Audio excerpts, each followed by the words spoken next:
Bulldozer कार्रवाई को लेकर सुप्रीम कोर्ट का बड़ा फैसला, कहा बुलडोजर जस्टिस स्वीकार नहीं, सरकारी शक्ति का दुरुपयोग न हो, कानून का उल्लंघन है बुलडोजर एक्शन। सुप्रीम कोर्ट ने सभी राज्यों को दिशा निर्देश जारी किया, कहा नियम के तहत अवैध निर्माण तोड़ने का नोटिस दिया जाए, डिजिटल पोर्टल पर भी नोटिस का जिक्र हो। सुप्रीम कोर्ट ने कहा कार्रवाई से पहले पक्ष सुनना जरूरी, लोगों को अवैध निर्माण हटाने का मौका दें, बिना कारण बताओ नोटिस के कोई भी तोड़फोड़ न हो। कोर्ट ने कहा सिर्फ आरोपी होने पर किसी का घर नहीं गिराया जा सकता, प्रशासन जज नहीं बन सकता। सुप्रीम कोर्ट ने कहा अपराध की सजा देना कोर्ट का काम है, अवैध तरीके से किसी का घर तोड़ने पर उसे मुआवजा दिया जाए। कोर्ट ने कहा अवैध कार्रवाई करने वाले अधिकारी दंडित होंगे, बेलगाम होकर काम नहीं कर सकते ऑफिसर। बुलडोजर कार्रवाई पर सुप्रीम कोर्ट की सख्त टिप्पणी, कहा घर छीनना मौलिक अधिकारों का हनन, घर एक सपने की तरह, मनमाना रवैया बर्दाश्त नहीं। राज्य सरकारों पर भी सुप्रीम कोर्ट ने लगाई फटकार, सत्ता का दुरुपयोग बर्दाश्त नहीं, राज्य में कानून का राज जरूरी, कानूनी प्रक्रिया का पूरी तरह से पालन हो। सुप्रीम कोर्ट ने कहा आरोपी एक तो सजा पूरे परिवार को क्यों, बुलडोजर एक्शन कानून नहीं होने का भय दिखाता है।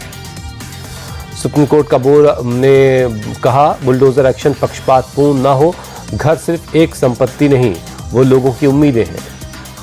सुप्रीम कोर्ट ने अधिकारियों को भी लगाई लताड़, कहा अफसर जज नहीं बन सकते, वो तय नहीं करें कि दोषी कौन है, ताकत के गलत इस्तेमाल की इजाजत नहीं। झारखंड में विधानसभा चुनाव के पहले चरण का मतदान जारी, राज्य के 81 में से 43 सीटों पर चल रही वोटिंग। झारखंड में पहले चरण में वोटिंग जारी है। पीएम मोदी ने लोगों से मतदान में बढ़ चढ़कर हिस्सा लेने की अपील की। पीएम ने ट्वीट कर लिखा सभी मतदाता लोकतंत्र के इस उत्सव में पूरे उत्साह के साथ वोट करें, याद रखें पहले मतदान फिर जलपान। झारखंड में पहले चरण की 43 सीटों पर वोटिंग जारी, राहुल गांधी ने लोगों से मतदान में बढ़ चढ़कर हिस्सा लेने के लिए कहा, बोले संविधान और लोकतंत्र को मजबूत करने के लिए मतदान जरूरी है। झारखंड के राज्यपाल संतोष गंगवार ने विधानसभा चुनाव के लिए रांची में वोट किया, लोगों से भी वोट डालने की अपील की। ओडिशा के राज्यपाल रघुवर दास ने परिवार के साथ जमशेदपुर में डाला वोट, लोगों से भी बढ़ चढ़ करके वोट लेने के लिए अपील की। झारखंड के जमशेदपुर पश्चिमी विधानसभा सीट से जेडीयू के उम्मीदवार सरयू राय ने डाला वोट, लोगों से भी बड़ी संख्या में मतदान करने की अपील की। जमशेदपुर पूर्व से कांग्रेस प्रत्याशी अजय रॉय ने डाला वोट, लोगों से भी मतदान में बढ़ चढ़कर हिस्सा लेने की अपील की। झारखंड चुनाव पर बोले केंद्रीय मंत्री संजय सेठ, बीजेपी 2/3 बहुमत से जीतेगी, जनता जेएमएम कांग्रेस के भ्रष्टाचार से तंग आ चुकी है। कोडरमा में केंद्रीय मंत्री अन्नपूर्णा देवी ने किया मतदान, लोगों से भी मतदान की अपील की।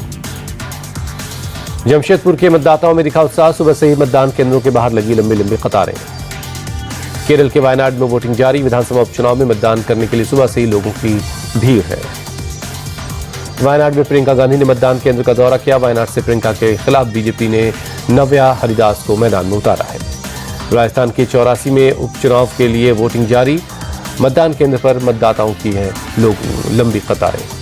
राजस्थान के अलवर में विधानसभा उपचुनाव के लिए मतदान जारी है, कांग्रेस प्रत्याशी आर्यन खान ने डाला वोट। राजस्थान के रामगढ़ में उपचुनाव के लिए मतदान जारी, कांग्रेस प्रत्याशी आर्यन खान ने वोट डाला। बिहार में उपचुनाव बना सेमीफाइनल, बिहार की 4 विधानसभा सीटों पर उपचुनाव के लिए मतदान चल रहा है। बुधनी में उपचुनाव के लिए वोटिंग जारी, केंद्रीय मंत्री शिवराज सिंह चौहान ने वोट देने से पहले मंदिर में पूजा अर्चना की। मध्य प्रदेश के सीहोर की बुधनी सीट पर विधानसभा उपचुनाव जारी, केंद्रीय मंत्री शिवराज सिंह चौहान के बेटे कार्तिकेय चौहान ने भी वोट किया। मध्य प्रदेश की विजयपुर विधानसभा सीट पर उपचुनाव जारी है, मतदान केंद्रों पर लगी लोगों की लंबी कतारें। एमपी के विजयपुर में उपचुनाव के लिए वोटिंग, बीजेपी प्रत्याशी रामनिवास रावत ने किया मतदान। छत्तीसगढ़ की रायपुर शहर दक्षिण विधानसभा सीट पर उपचुनाव के लिए मतदान, बीजेपी के सुनील कुमार सोनी और कांग्रेस के आकाश शर्मा के बीच मुकाबला। पश्चिम बंगाल के मदारी हाट विधानसभा उपचुनाव के लिए वोटिंग, बीजेपी प्रत्याशी राहुल लोहार ने मतदान किया। असम के सामागुरी में विधानसभा उपचुनाव के लिए वोटिंग, बड़ी संख्या में मतदान करने पहुंच रहे लोग। मुंबई में बीती रात जोगेश्वरी इलाके में शिवसेना उद्धव और शिंदे गुट के कार्यकर्ताओं में झड़प, उद्धव गुट ने शिंदे गुट पर पैसे बांटने का आरोप लगाया। शिंदे गुट ने कहा उद्धव गुट ने महिलाओं के साथ बदसलूकी की। उद्धव गुट के बैग की चेकिंग के बाद सियासत तेज, बीजेपी ने फडणवीस के बैग की चेकिंग का वीडियो जारी किया, कहा कोल्हापुर एयरपोर्ट पर 5 नवंबर को फडणवीस के बैग चेक हुए।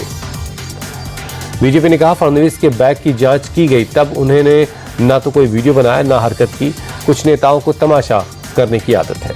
शिवसेना उद्धव गुट ने मुख्यमंत्री पद का ठोका दावा, मुखपत्र सामने में दिया विज्ञापन में लिखा मशाल आएगा, महाराष्ट्र में कुटुंब प्रमुख का नेतृत्व आएगा। दिल्ली की स्पेशल सेल टीम ने वांटेड शूटर गोगली को किया गिरफ्तार। मोगली ने नागलोई और अलीपुर में कारोबारी के ठिकाने पर की थी फायरिंग। गोगी गैंग के साथ कनेक्शन में था वांटेड मोगली। पुलिस ने बदमाशों के पास से कुछ हथियार भी बरामद किए।